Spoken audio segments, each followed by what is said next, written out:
Well, ladies and gentlemen, I decided to make this video to make it clear to some people.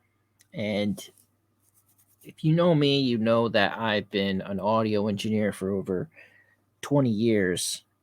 And also, very recently, this past year, I got back into watching pro wrestling again because, well, the product's not stale anymore. But many people were wondering, there's this guy on there. He's a character named Dominic Mysterio. He gets booed out of everything, and they obviously lower his mic and everything. And then old people in the wrestling, oh no, you get real heat. Da da da da da. It's like, well, I'm gonna show you right now, and you can apply this to any type of production. Doesn't have to be pro wrestling; can be anything really.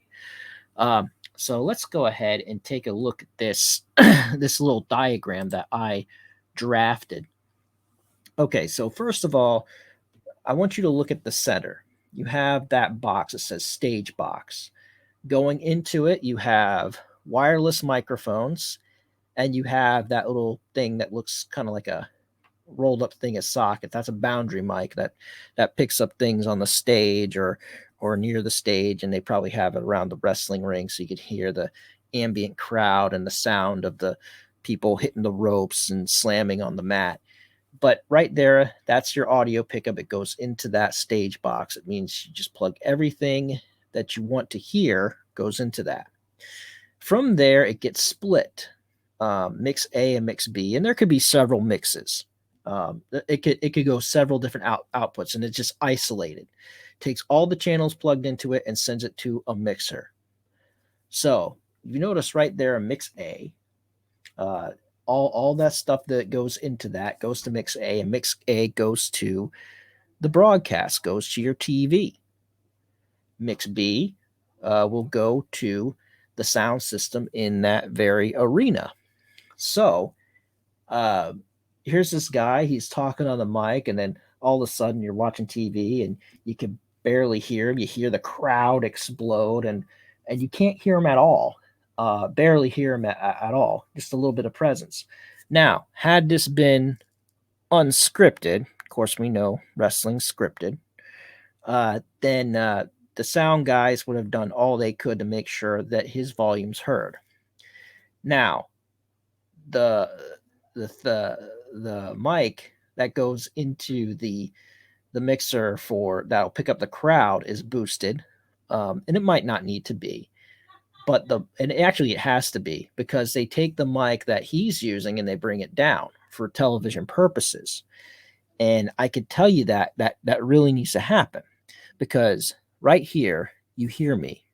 I'm in front of the microphone. If I roll back from here, I am at least 6 feet away. I have to speak at a louder volume. Actually, about 5 feet away. I have to speak at a louder volume for you to hear me. So I get right back up close to the microphone. I can speak at a lower volume, and you could hear me just fine. I'll speak at a normal level, appropriate distance from the microphone. That's how microphones work. So again, microphones go into the stage box.